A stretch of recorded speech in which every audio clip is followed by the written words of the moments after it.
नमस्ते। आज हम आयुर्वेद के एक बहुत ही कह सकते हैं गंभीर विषय पर बात करने वाले हैं, रक्त पित्त। जी। चरक संहिता में इसके बारे में काफी विस्तार से बताया गया है। तो आज हम कोशिश करेंगे कि इस प्राचीन ज्ञान को समझें। बिल्कुल। रक्तपित्त, जिसे हम आम भाषा में खून बहना कह सकते हैं कहीं से भी, आयुर्वेद इसे एक गंभीर स्थिति मानता है। तो जैसा आपने कहा, चरक संहिता के आधार पर देखते हैं कि इसके कारण क्या हैं, शुरुआत कहाँ से होती है।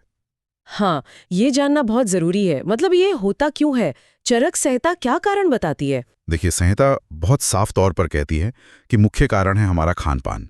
जैसे अत्यधिक उष्ण यानी गर्म तासीर वाली चीजें। गरम? जैसे हाँ, गरम तासीर वाली। तीक्ष्ण यानी बहुत तेज पेनिट्रेटिंग चीजें, मिर्च मसाले मान लीजिए। फिर अम्ल यानी खट्टा, लवण यानी नमक का ज्यादा इस्तेमाल, क्षार वाली चीजें, और विदाही। विदाही, ये क्या होता है? विदाही मतलब वो अन्नपान जो शरीर में जाकर जलन पैदा करे पचने के बाद। इन सब का अत्यधिक सेवन ये मुख्य कारण है। अच्छा, जी। तो सिर्फ खाना पीना या जीवन शैली का भी कोई रोल है?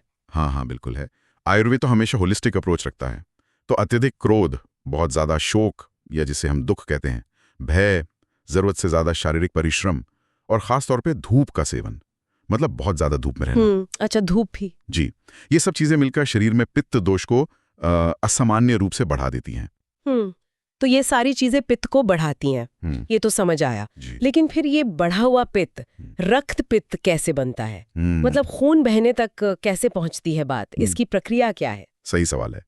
देखिए, इसे आयुर्वेद में संप्राप्ति कहते हैं, मतलब रोग कैसे बन रहा है।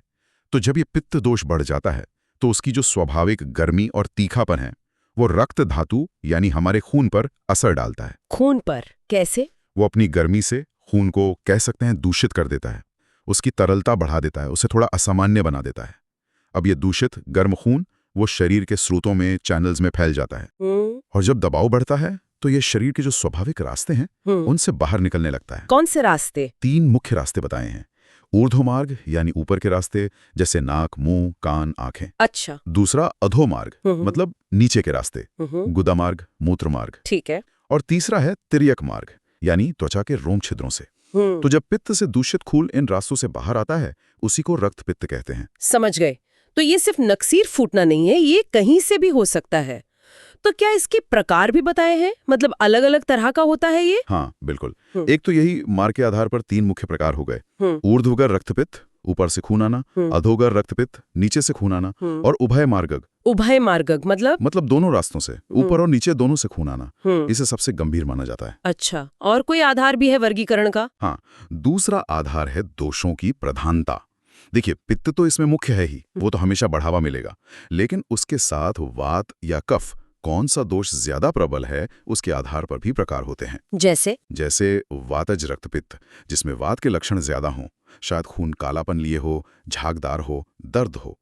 पित्तज, जिसमें पित्त के लक्षण जलन, गर्मी, एकदम लाल खून। कफज, जिसमें कफ के लक्षण खून गाढ़ा हो, सफेदी लिए हो। और एक होता है सन्निपातिक या त्रिदोषज, जिसमें तीनों दोष मिले हुए हों। अच्छा, तो लक्षणों से पता चल जाता है कि कौन सा दोष ज्यादा बिगड़ा है। जी बिल्कुल। जैसे ऊर्ध्वगर रक्तपित्त में अक्सर कफ का संबंध होता है और अधोग में वात का। ये भेद समझना चिकित्सा के लिए बहुत जरूरी है। ये काफी विस्तृत वर्गीकरण है। तो इसका मतलब ये भी हुआ कि हर रक्तपित्त ठीक नहीं हो सकता होगा, कुछ शायद ज्यादा गंभीर होते होंगे।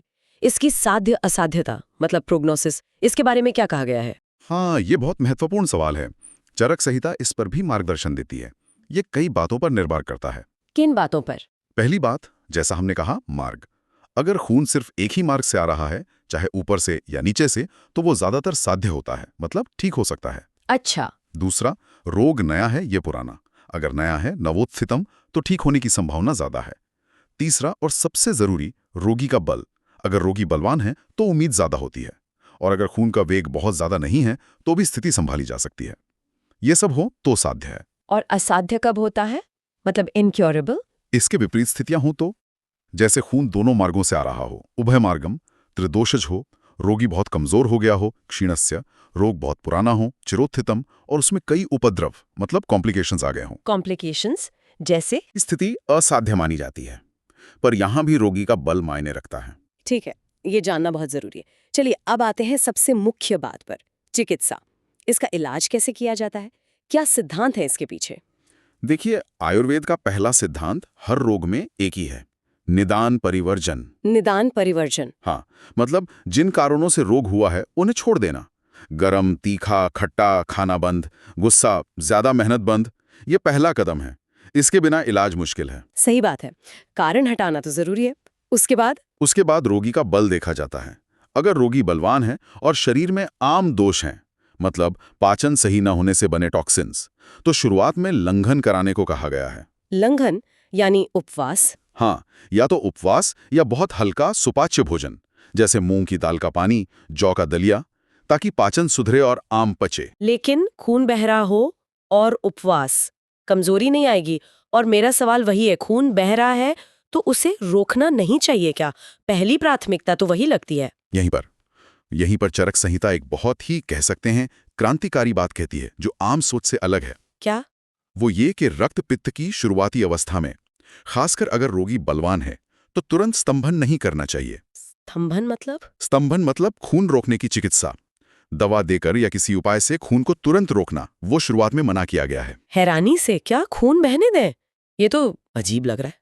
क्यों? इसका कारण गहरा है। आयुर्वेद मानता है कि ये जो खून बह रहा है, ये शरीर का एक तरीका है अपने अंदर बढ़े हुए पित्त और दूषित रक्त को बाहर निकालने का। एक तरह की सफाई प्रक्रिया है। अच्छा। हाँ, तो अगर हम उसे जबरदस्ती रोक देंगे तो वो दोष, वो गंदगी अंदर ही रह जाएगी, और वो रुके हुए दोष फिर शरीर में दूसरी बीमारियां पैदा कर सकते हैं, शायद ज्यादा गंभीर बीमारियां। बाप रे, ये तो बिल्कुल अलग नजरिया है। मतलब शरीर को अपना काम करने देना कुछ हद तक। जी बिल्कुल, शरीर की अपनी समझ का सम्मान करना। लेकिन इसकी कोई सीमा तो होगी? कब तक बहने दें? स्तंभन कब करना है फिर? हाँ बिल्कुल, सीमा है, स्पष्ट निर्देश हैं। स्तंभन तभी करना है जब खून बहुत ज्यादा बह रहा हो, अति प्रवृत्ति जिससे जान का खतरा हो, या रोगी लगातार खून बहने से बहुत कमजोर, अति क्षीण हो गया हो, या फिर खास मौसम हो जैसे गर्मियां, जब शरीर में वैसे ही पानी की कमी होती है। इन स्थितियों में तुरंत रोकना जरूरी है। अच्छा, अब ये संतुलन समझ आया। ये वाकई बहुत गहरी सोच है। तो मान लीजिए स्तंभन करना पड़ा, उसके बाद क्या? या अगर स्तंभन नहीं किया तो फिर चिकित्सा कैसे चलती है? हाँ, अगर स्तंभन किया गया तो उसके बाद उद्देश्य है बचे हुए दोषों को शांत करना। इसके लिए तिक्त, कषाय और मधुर रस वाली और ठंडी तासीर की औषधियां दी जाती हैं। जैसे वासा, अडूसा, दूर्वा, दूबघास, लोध्र, गेरू, चंदन। ये पित्त को शांत करती हैं और खून को भी रोकने में मदद करती हैं। ठीक है। और अगर स्तंभन नहीं किया, या स्तंभन के बाद की मुख्य चिकित्सा क्या है? आपने लंघन बताया था शुरुआत में। हाँ, लंघन के बाद मुख्य रूप से 2 तरह की चिकित्सा होती है, समशमन और संशोधन। समशमन और संशोधन, ये क्या है? समशमन मतलब दोषों को शरीर के अंदर ही शांत कर देना। इसमें ज्यादातर शीतल उपचार होते हैं, ठंडी जड़ी बूटियां देना, ठंडे लेप लगाना, ठंडे पानी का प्रयोग। अच्छा। और संशोधन मतलब शरीर से दोषों को बलपूर्वक बाहर निकालना। अगर रक्त पित्त ऊर्ध्वाघ है, मतलब ऊपर से खून आ रहा है, तो वमन, उल्टी कराना फायदेमंद माना गया। उल्टी कराना? हाँ, क्योंकि वो ऊपर जमा कफ पित्त निकाल देता है। और अगर अधोघ है, नीचे से खून आ रहा है, तो विरेचन, दस्त कराना उपयोगी है।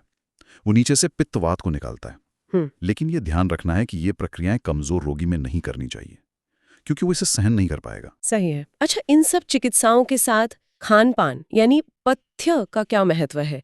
क्या खाना चाहिए, क्या नहीं? बहुत ज्यादा महत्व है। पथ्य तो आयुर्वेद चिकित्सा का आधार है। रक्तपित्त में ऐसा आहार लेना है जो आसानी से पचे, पित्त न बढ़ाए और जलन न करे। कैसा आहार? स्रोतों में यवागु, जौ का दलिया, पिया, पतला दलिया या मांड का जिक्र है। इनमें आंवला, मुनक्का जैसी ठंडी चीजें मिलाकर दे सकते हैं। मूल बात है खाना हल्का हो, सुपाच्य हो और गरम, मसालेदार, खट्टा, नमकीन बिल्कुल न हो। ठंडा और प्राकृतिक मीठा फायदेमंद है। ठीक है। और औषधियों के बारे में क्या? कुछ खास दवाइयां या योग बताए गए हैं? हाँ, कई योग हैं, जैसे वासा, अडुसा बहुत महत्वपूर्ण है। वासाघृत, शतावरी घृत, पद्मकादिहिम, उशीरादि चूर्ण, ये सब अपनी ठंडी तासीर से पित्त शांत करते हैं। एक और सिद्धांत है कि अगर सिर्फ पित्त शामक दवाओं से आराम न मिले तो समझना चाहिए कि वात भी जुड़ा है। फिर वात पित्त दोनों को शांत करने वाली दवाएं देनी होंगी। और अगर खून के साथ कोई और दिक्कत हो, जैसे खून जम जाए या अनीमिया हो जाए? हाँ, उसका भी ध्यान रखना है।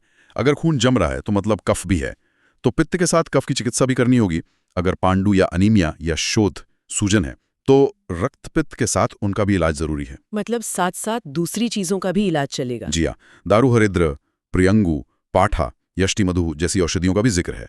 शहद, घी, मुनक्का, खजूर, आंवला, मिश्री भी उपयोगी बताई गई हैं। ये जानकारी तो बहुत ही गहन है, और खासकर वो स्तंभन वाली बात कि तुरंत खून रोकने की कोशिश नहीं करनी है, ये तो बिल्कुल अलग सोच है। बिल्कुल, ये दिखाता है कि आयुर्वेद सिर्फ लक्षण नहीं दबाता, बल्कि शरीर की प्रक्रिया को समझता है, उसका सम्मान करता है। हाँ, जड़ पर काम करने वाली बात है। जी, और आज की दुनिया में जहां हमें हर चीज का तुरंत इलाज चाहिए, वहां ये प्राचीन ज्ञान हमें थोड़ा रुक कर सोचने को कहता है। जब खुद कुछ करने की कोशिश कर रहा है तो कहां तक उसे करने दिया जाए और कब हमारा दखल देना जरूरी है, ये संतुलन आज भी उतना ही जरूरी है समझना। सही कहा। शायद कभी कभी धीरज रखना और शरीर को सुनना भी इलाज का ही एक हिस्सा है। बिल्कुल सही। इसी संतुलन को समझना ही शायद सबसे बड़ी चिकित्सा है।